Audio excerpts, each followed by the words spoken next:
اسلام میں کتنی عیدیں ہیں؟ کیا ربیع الاول کی 12 تاریخ کو جو لوگ عید مناتی ہیں ان کا عید منانا درست ہے یا غلط ہے؟ ربیع الاول کے مہینے میں عموماً یہ سوالات کیے جاتی ہیں کہ عیدیں کتنی ہیں؟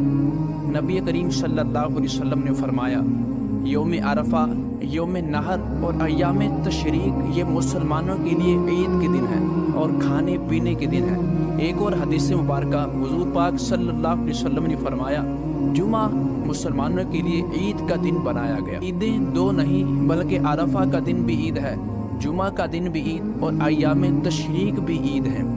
اگر حضور پاک نہ ہوتے تو کوئی عید نہ ہوتی، کوئی شب برات نہ ہوتی۔ دنیا کی ساری رونقیں، ساری محفلیں حضور پاک کے قدموں کی دھول کا صدقہ ہیں۔ نبی کا